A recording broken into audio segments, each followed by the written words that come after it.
मग nucleic acid म्हणजे काय? Nucleic acid are a polynucleotide having high molecular weight and monomeric unit of which is a nucleotide. Nucleic ॲसिडला काय म्हटलंय? Poly chain असते ही तुमच्या न्यूक्लिओटाइडची, जिचं मॉलिक्युलर वेट हे हाय असतं, विथ मोनोमेरिक युनिट म्हणजे single unit of a nucleotide. मग points आपल्याला काय काय कव्हर करायचे तिथे?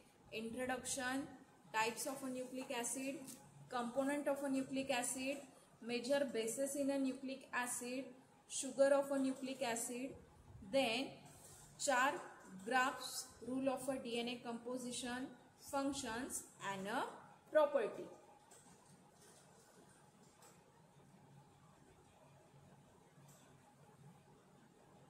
मग सगळ्यात आधी बघूया आपण इंट्रोडक्शन.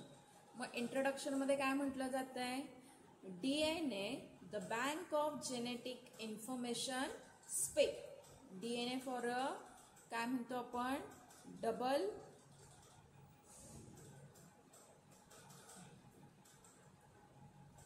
DNAचा full form. DNA म्हणजे काय म्हणतो आपण? Deoxyribo nucleic acid. ही बँक आहे जेनेटिक इन्फॉर्मेशन स्टोर करण्यासाठी. सो पॉइंट काय आहे इथे? DNA काय म्हणू शकतो?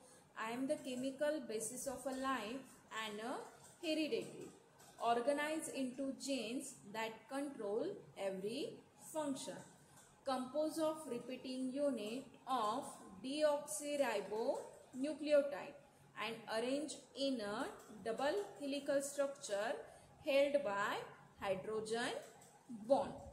ठीक आहे. DNA ही जेनेटिक बँक आहे. आता इंट्रोडक्शन मध्ये काय आहे? Nucleic acid are the polynucleotide. Poly म्हणजे n number of a molecule आणि तुमचे न्यूक्लिओटाइड जे प्युरिन आणि पायरिमिडिन इथे कन्सिस्ट करतील. मॉलिक्युलर वेट असेल याचं high with monomeric. Monomeric for a single unit of a nucleotide. मग DNA डिस्कवर करण्यात आला 1869 मध्ये by John Friedrich Miescher, a Swiss researcher. यांनी काय केलं? DNAचं डिस्कवरी. मग the demonstration that DNA contain a genetic information was first made in 1944. मग DNAचं डेमॉन्स्ट्रेशन देण्यात आलं, ज्याच्यामध्ये असं समजलं की DNA हा जेनेटिक इन्फॉर्मेशन कॅरी करतो. इसवी सन 1944 मध्ये बाय आयव्हरी मॅक्लिओइड अँड मॅकॅरी ह्या सायंटिस्टने काय केलं? त्याचं डेमॉन्स्ट्रेशन दिलं. त्याच्यानंतर काय झालं? मग there are usually 2 types of a nucleic acid. First आहे तुमचा DNA, ज्याला आपण म्हणतो डिऑक्सिरायबोन्यूक्लिक ॲसिड, आणि सेकंड तुमचा RNA, ज्याला आपण म्हणतो रायबोन्यूक्लिक ॲसिड. मग न्यूक्लिक ॲसिडचं मेन फंक्शन काय आहे? They are repositories and transmitter of a genetic information. Reposition करायची तुमच्या जीन्सची किंवा जी काही जेनेटिक इन्फॉर्मेशन आहे त्याला ट्रान्सफर करायचं. मग यामध्ये तुमच्या RNAच्या परत इथे टाइप्स आहेत. ट्रान्सफर RNA, मॅसेंजर RNA आणि रायबोझोमल RNA. ट्रान्सफर RNA काय करेल? जो काही ॲक्टिवेटेड अमायनो ॲसिड असेल त्याला प्रोटीन सिंथेसिस करण्यासाठी ट्रान्सफर करेल. मॅसेंजर RNA काय करेल? To take a genetic message from a RNA. RNA कडनं जेनेटिक मॅसेज कन्व्हे करण्याचं काम करेल. आणि थर्ड वन आहे रायबोझोमल RNA. सो हा मोस्टली रिस्पॉन्सिबल आहे stability of a mRNA, that is a messenger RNA.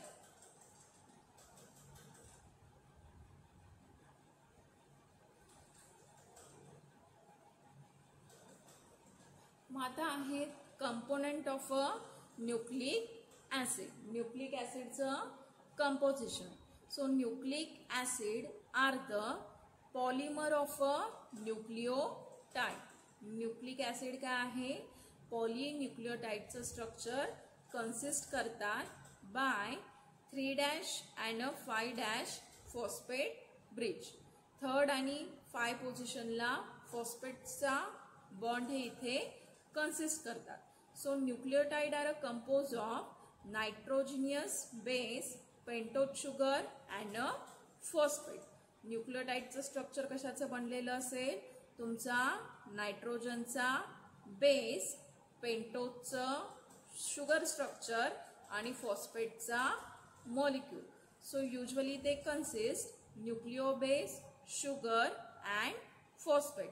So sugar सुद्धा इथे युजली काय असते तुमची, रायबोज. मग the term nucleoside refer to base and sugar. जेव्हा न्यूक्लिओसाइड म्हटलं जाईल त्यावेळी त्याच्यामध्ये फक्त अवेलेबल असेल तुमचा बेस आणि शुगरचा मॉलिक्यूल. बट जेव्हा न्यूक्लियोटाइड असं म्हटलं जाईल त्यावेळी तुमचा बेस, शुगर आणि फॉस्फेटचा मॉलिक्यूल इथे कन्सिस्ट केला जातो. So this is a difference between nucleoside and nucleotide.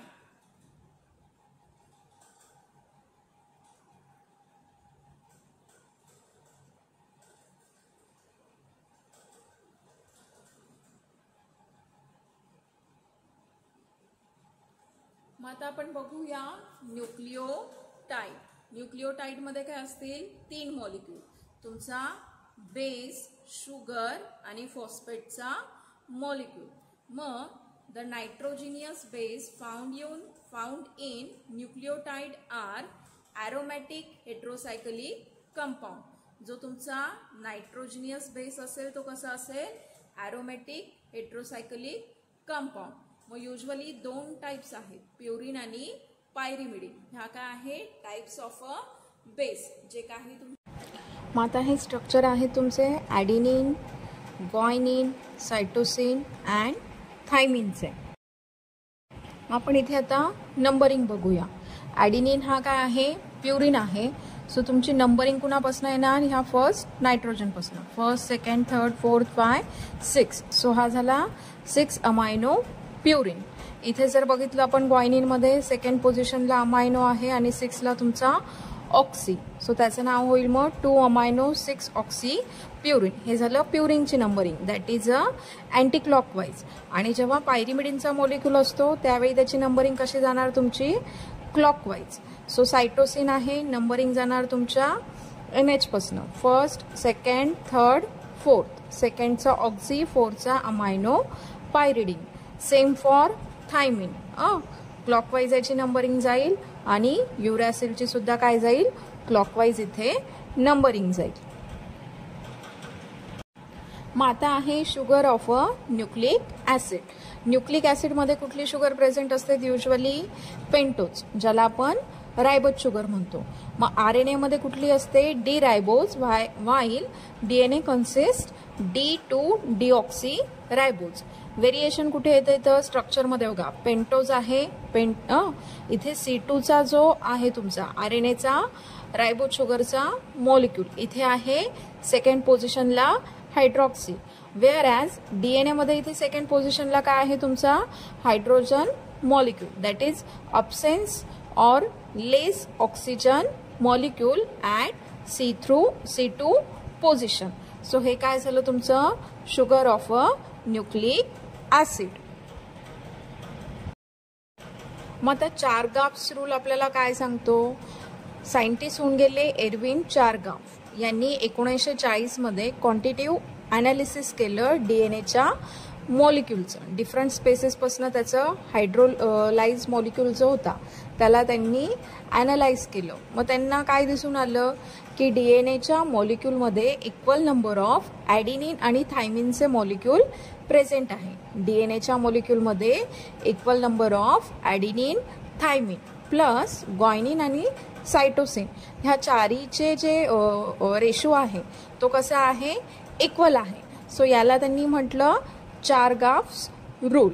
So त्यांनी स्टेट काय केलं मग, it is a rule of molar equivalence between the purine and pyrimidine in a DNA structure. Molar equivalent show केला त्यांनी purine आणि पायरिमिडिनच्या residue मधला.